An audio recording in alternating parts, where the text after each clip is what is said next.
Salut tout le monde, bienvenue chez Doro Poetic Color, j'espère que vous allez bien. Dans une vidéo passée où je vous montrais tous les coloriages réalisés courant le mois, il y en a un qui vous a tout particulièrement intéressé, surtout le fond que j'avais réalisé dans ce coloriage. C'est un coloriage qui vient de l'agenda Disney 2019. Lorsque vous avez vu la vidéo et que vous avez vu ce coloriage, vous m'avez énormément posé de questions sur comment je l'avais réalisé. Donc j'ai décidé de vous faire un tuto pour vous répondre à la question. L'idée du fond ne vient pas de moi, l'idée du fond vient d'un livre de tuto que j'ai acheté il y a déjà quelques temps dans mes débuts dans le coloriage. C'est un livre anglais, vous avez le tome 1 et le tome 2 que vous pouvez trouver sur Amazon, je vous mettrai le lien en barre d'infos. Donc c'est un livre en anglais mais toutes les étapes sont très bien illustrées, donc du coup pour être honnête les écritures on n'en a pas vraiment besoin, donc que ce soit en anglais ou pas il est très utile.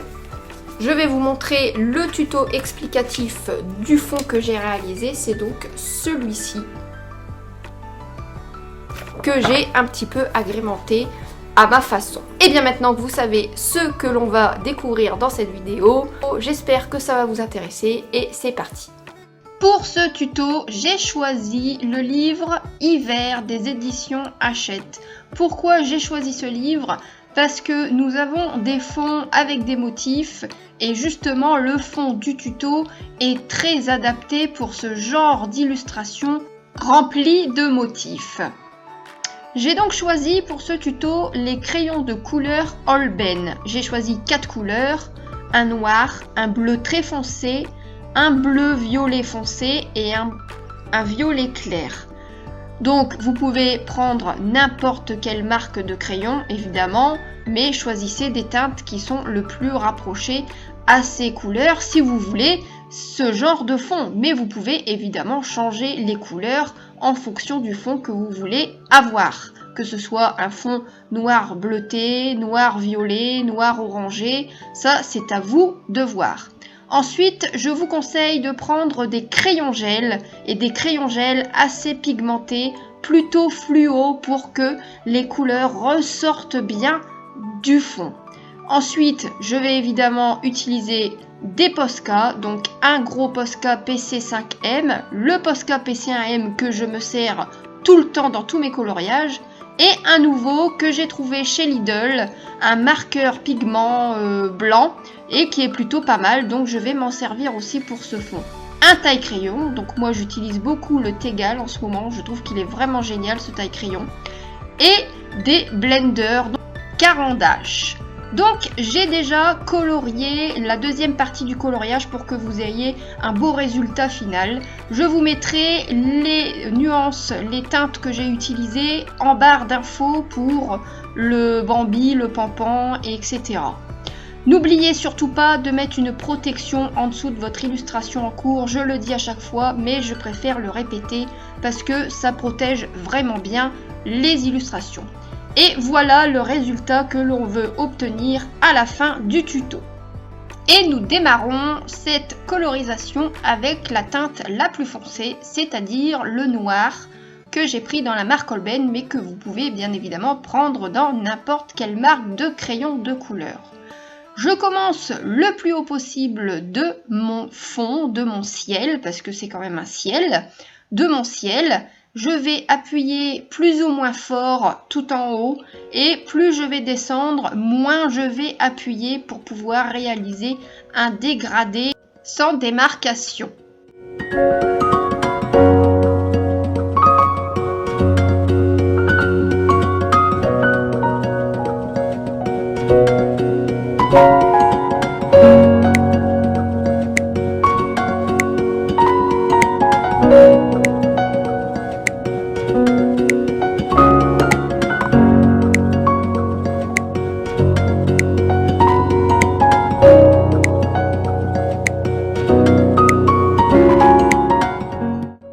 Avec mon bleu très foncé, donc le OP460, je repasse sur le noir et je vais redescendre sans trop appuyer pour réaliser le début de mon dégradé.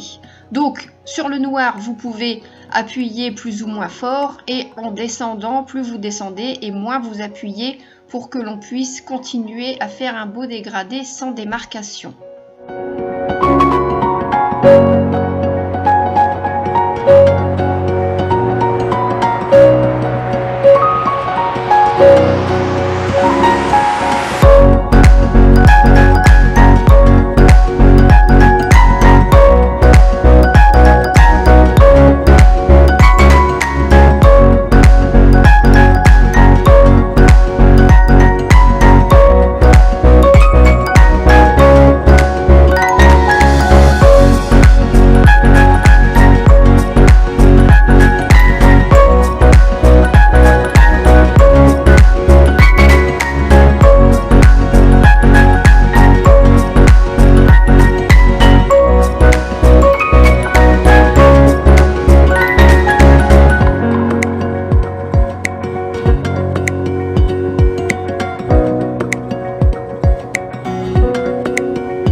Et je continue mon dégradé ici avec le bleu violet, donc le OP 440. Je repasse sur mon bleu très foncé en appuyant plus ou moins fort et je redescends en appuyant le moins possible pour toujours garder un beau dégradé sans trop de démarcation.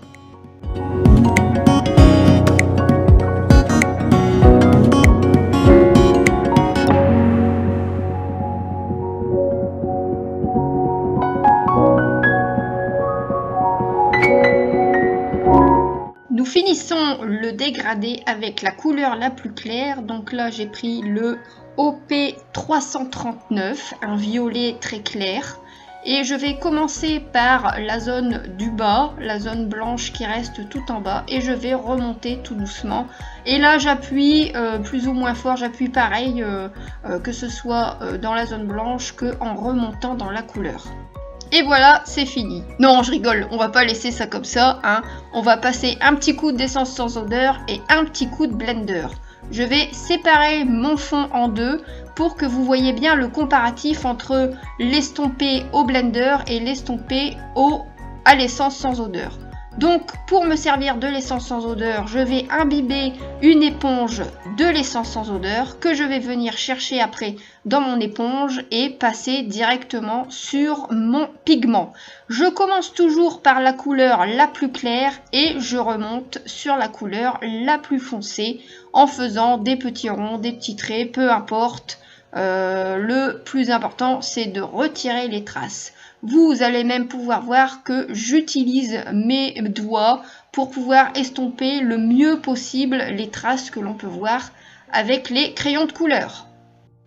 J'utilise en fait cette technique d'estompage, c'est-à-dire que ce soit avec le blender ou l'essence sans odeur, pour user le moins possible mes crayons, parce que c'est vrai que sur des fonds aussi grands, si je faisais vraiment que du crayon à sec, eh bien mes crayons diminueraient de moitié quasiment, et puis le fond, le résultat ne serait peut-être pas aussi beau. Donc c'est surtout pour cette raison que j'aime utiliser des estompes, que ce soit des blenders ou de l'essence. Donc là, ma partie essence sans odeur est finie. Je vais donc passer à la partie blender. Alors vous pouvez utiliser comme moi soit le blender Caran-d'Ache, mais vous pouvez aussi utiliser le blender Prismacolor, le blender Derwent. Ça c'est à vous de voir le blender qui vous convient le plus. Moi j'aime beaucoup le blender Caran-d'Ache parce que il illumine le crayon, il fait un aspect gras et en fait il ne ternit pas la couleur que j'ai pu constater avec le blender Prismacolor et surtout le blender Derwent.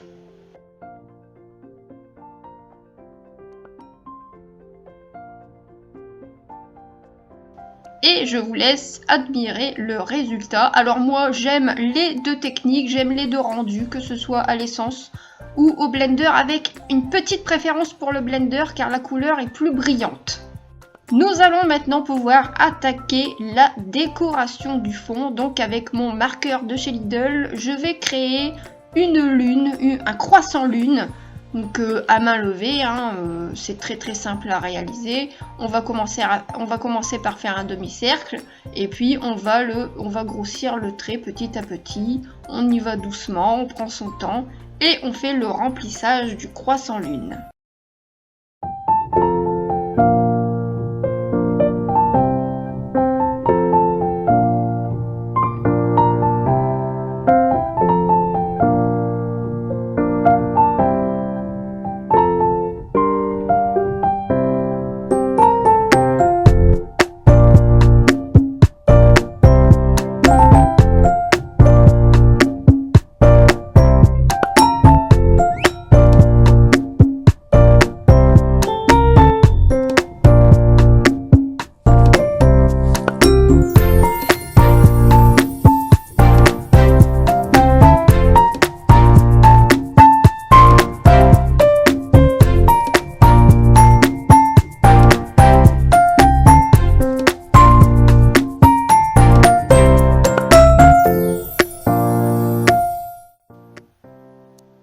À l'aide d'une règle et d'un mouchoir pour la nettoyer et éviter les bavements, je vais commencer par faire des traits avec mes crayons gel et mon Posca blanc. Donc je vais faire des traits, soit des lignes droites, des petits traits, des petits tirés, des traits avec des points. Enfin voilà, je vous laisse regarder les genres de traits que je vais réaliser pour le fond.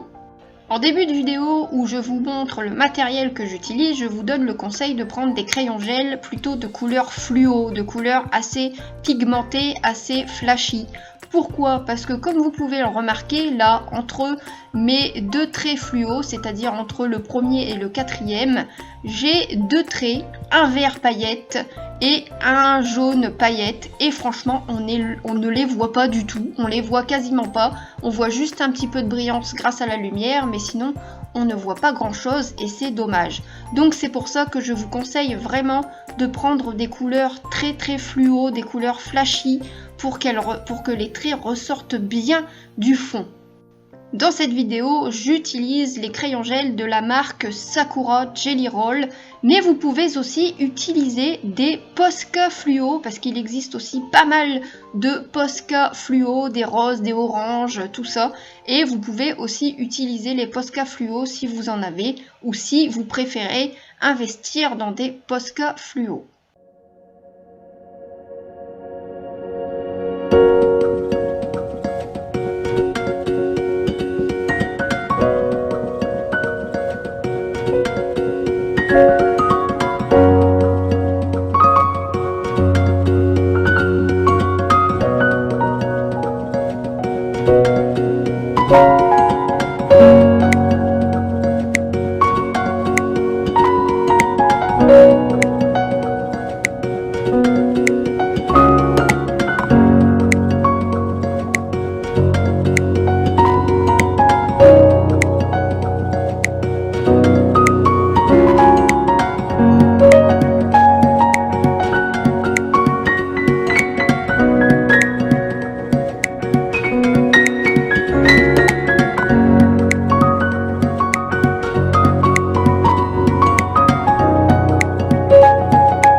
Un effet halo de lumière autour de mon croissant lune, je vais donc prendre mon Posca. Je vais mettre de la matière autour de mon croissant lune et je vais venir tapoter avec le doigt. Alors pour faire cette technique, attendez bien évidemment que votre croissant lune soit bien sec pour éviter de le détériorer et de l'effacer.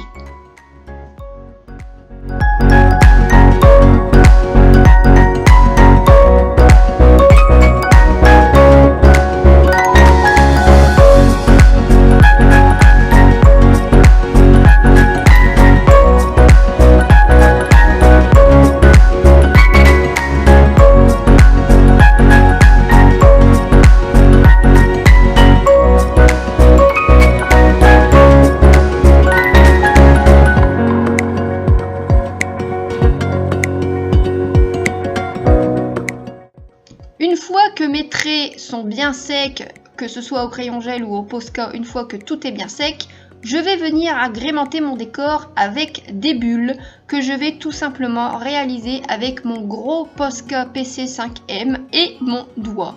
Donc comme vous le constatez, je fais un point de taille assez grosse, tout dépend de la taille de la bulle que je veux à la fin.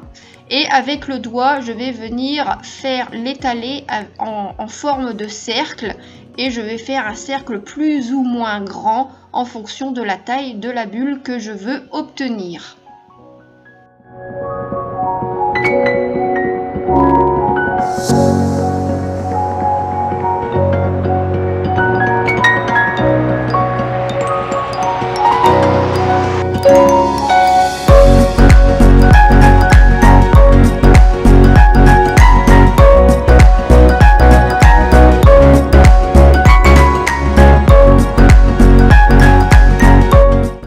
Avec mon Posca blanc PC1M, je vais ajouter des étoiles par-ci par-là et ensuite je vais venir faire des pointillés sur tout le fond pour réaliser un effet beaucoup plus féerique, beaucoup plus magique. Un effet qui finalise le coloriage comme j'aime, un effet d'Euro Poeticolor si on peut dire.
Pour finaliser mes bulles, une fois que le tout est sec, je viens y mettre deux petits traits pour faire des entrées de lumière.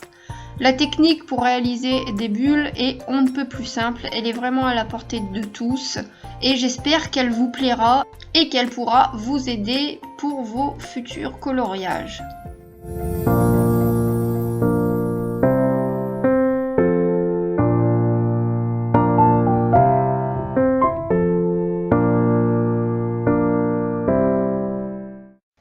Une petite signature et voilà ce coloriage fini. Eh bien nous arrivons à la fin de ce tuto, j'espère vraiment qu'il va vous plaire, n'hésitez pas à me donner vos avis en commentaire et n'hésitez pas aussi à me donner des tutos que vous aimeriez avoir, ça pourra m'aider pour mes prochaines vidéos. Après 20 minutes de vidéo, je vais enfin vous rendre votre liberté. Je vous dis à très bientôt dans une prochaine vidéo. Je vous fais des gros bisous et je vous souhaite bon colo.